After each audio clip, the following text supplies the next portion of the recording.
नमस्कार दोस्तों, स्वागत है आपका मेरे YouTube चैनल में। आज हम बात करेंगे TDS और TCS के बारे में। बहुत से लोग जो है कंफ्यूज होते हैं कि TDS और TCS क्या चीज़ है। आज हम इसके बारे में ही बात करेंगे। तो हमारा बेसिकली हम डिस्कस करेंगे what is TDS and TCS, rate of TDS, TCS जो है किस रेट से डिडक्ट होता है, और फॉर्म 26 जहाँ पर हमारा TDS और TCS शो होता है उसके बारे में। तो स्टेप बाय स्टेप हम बात करेंगे। What is TDS? TDS stand for tax deducted at source. It is the tax and amount that government collect directly from the recipient income immediately when it is earned and deducted by the deductor. TDS दोस्तों एक type से income tax है जो deduct कर लेती है from our income when it is earn. मतलब कहीं से हमें होने वाली जो इनकम है उसके ऊपर एडवांस में ही टैक्स को डिडक्ट करके हमारे पैन नंबर से लिंक करके डिपार्टमेंट को डिपॉजिट कर दिया जाता है। वो हमारे पैन नंबर में फॉर्म 26 में शो होता है, टैक्स डिडक्टेड एट सोर्स। अब बात कर लेते हैं TCS की। TCS stand for tax collected at source. TCS जो है सेलर कलेक्ट करता है TCS को जब वो अपने गुड्स या सर्विसेज को सेल करता है at the time of sale. TDS deduct करने की जिम्मेवारी डिडक्टर की होती है जो हमें पेमेंट। TCS कलेक्ट करने की जिम्मेवारी सेलर की होती है जिससे हम गुड्स खरीदते हैं या सर्विस लेते हैं। वो हमारा TCS कलेक्ट करेगा और हमारे पैन नंबर को लिंक जमा कर देगा। दोस्तों अब बात करते हैं रेट ऑफ TDS। जो जनरल TDS हमें सैलरी के ऊपर TDS जो है इस पर स्लैब रेट के हिसाब से काटा जाता है। जिस ईयर्स में जो स्लैब रेट होगी और उस व्यक्ति की जितनी सैलरी होगी उसके हिसाब से उसके ऊपर जो टैक्स बनेगा वो TDS के रूप में क्वार्टरली, मंथली या फिर एट द लास्ट सैलरी के टाइम काट लिया जाएगा एम्प्लॉयर के द्वारा। दूसरा रेंटल इनकम। अगर 2,40,000 से ज्यादा के रेंट के ऊपर 10% TDS जो है डिडक्ट किया जाएगा। Prize money. अगर हमें कोई प्राइज मनी या लॉटरी से विनिंग हुई है 10,000 से ज्यादा की लॉटरी प्राइस जीतने पर 30% TDS कट कर हमें बैलेंस पेमेंट दी जाएगी।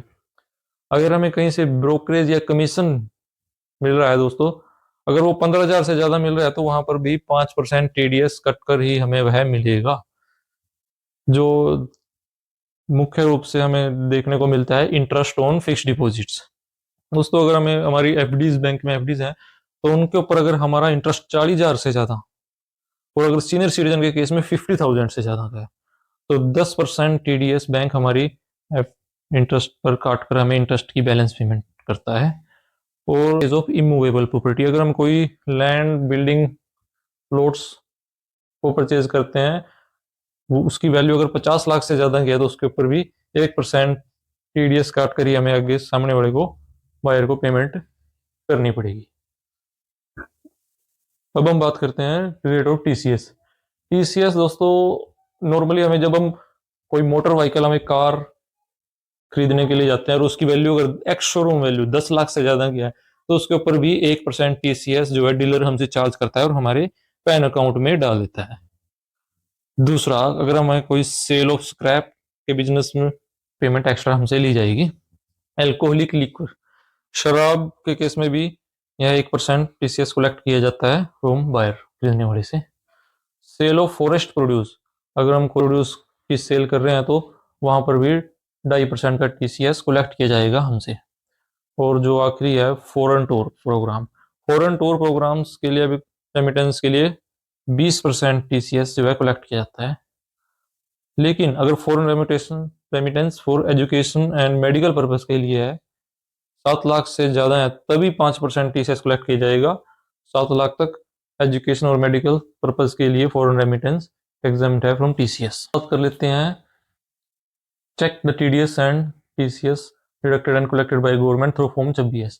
दोस्तों फॉर्म 26 एक इनकम टैक्स का फॉर्म है जिसमें हमें हमारे TDS TCS किस किस के द्वारा हमारा TDS काटा गया है, कहाँ कहाँ से हमें TCS कलेक्ट हुआ है, जो भी है तो उसकी डिटेल हमारे फॉर्म 26 में समराइज वे में शो होती है। तो इसको देखने के लिए दोस्तों हम अपने कंप्यूटर से लॉग इन करके डिटेल्स को पता लगा सकते हैं। Log in the income tax portal, E filing portal, and view form 26 में जाके फाइलिंग के में, और पर्टिकुलर ईयर को सिलेक्ट करके हम फॉर्म 26 को डाउनलोड कर सकते हैं और उसमें हमारे जहाँ जहाँ से वो सभी शो होगी, और जितना जितना टीडीएस उन्होंने हमारे उसमें जमा किया हुआ है वो सब वहाँ पर शो जाएगा।